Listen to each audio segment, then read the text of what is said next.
The first hint of potential trouble between Patrick Peterson and the Cardinals may have come from this Instagram post. A photo of Patrick Peterson with a bunch of former Cardinals defensive backs, including Tyrann Mathieu, now with the Chiefs. Said Peterson in the caption to the photo, "My boys told me to watch out for the snakes in the long grass." Now, against that background, former NFL receiver Antonio Bryant, who has been insisting that the Cardinals won't take Kyler Murray with the first overall pick in the draft, Bryant went to Twitter to say, Patrick Peterson to the Chiefs. That happened yesterday morning, Chris, around 11:30 a.m. Eastern or thereabouts. That sparked me to make some phone calls to figure out if indeed Patrick Peterson had been traded to the Chiefs. I quickly learned there hadn't even been any dialogue between the Chiefs and the Cardinals for Patrick Peterson. But I quickly became aware that something was going on with Patrick Peterson. They put the fire out quickly. Kent Summers of the Arizona Republic later reported that someone in Cardinals management said something to Peterson that, quote, pissed him off, end quote. But ultimately, it's not a big enough of a deal for Peterson to demand a trade. So that's where we are. It was a weird 15 minutes or so because I had a source who created the distinct impression something was up. 15 minutes later, everything was fine. So apparently, whoever pissed off Patrick Peterson properly genuflected, kissed the ring, did whatever to make Patrick Peterson not as upset as he was. But it's still something that I think bears watching. Yeah, definitely. Come on. There was rumors last year about Patrick Peterson to the Kansas City Chiefs. And, of course, there was him coming out saying, he'd like to be traded or maybe play for another football team. He's still one of the best corners in football. I mean, he is a guy that you can put on an island against the best receivers in the game, and you can go, okay, I feel good there. We got Patrick Peterson over there to cover whatever receiver it is. He is capable of doing it. I would love to be a fly on the wall.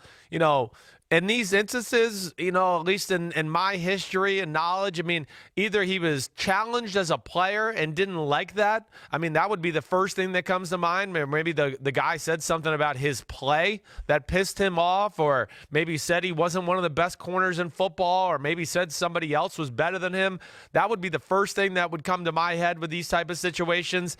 After that, I don't know what else can be said that could really make a player go off other than just being personally disrespected in a way where you feel like you're not appreciated. So it has to be something along those lines. And I think this is something to watch for. This is third, fourth time there's a little scuffle between these two in the last year to where I would not be shocked at some point this offseason if Patrick Peterson ends up somewhere else.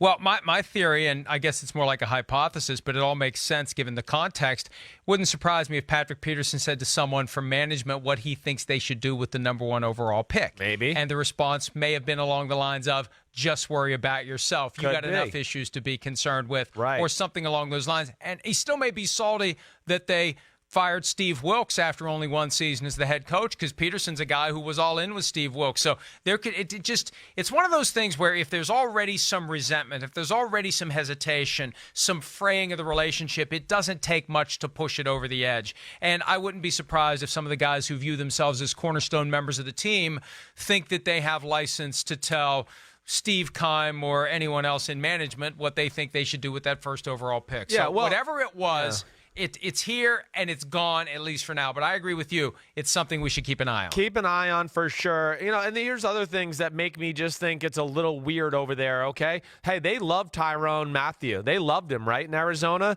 They loved the Honey Badger. They really gave him his chance after he, hurts his knee. They bought in on him. They wanted to keep him when he was a free agent 2 years ago. But Tyrann Mathieu decided he wanted a new change. So, for me, for a guy like Tyrann Mathieu to not want to stay there when the team really wanted him and he had a best friend in Patrick Peterson and they show that they were vested in him and sounds like we're willing to pay him pretty good money and he liked his prospects at Houston more, tells me that something wasn't comfortable there for Tyrann Mathieu either, to where he liked being in that organization and he wanted to move on.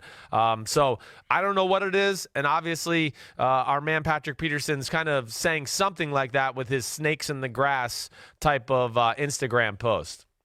And even though Antonio Bryant was wrong, I mean, somebody told him or somebody led him to believe Patrick Peterson is going to the Chiefs or maybe wants to go to the Chiefs. And maybe that's how it got all twisted. Hey, if they're going to treat me like this, they should just trade me to the Chiefs. And the next thing you know, Antonio Bryant runs with this idea that he's already been traded to the Chiefs. But that may be where he wants to go, where he'd be reunited with Tyrann Mathieu. Hi, I'm Mike Tirico, and thanks for watching.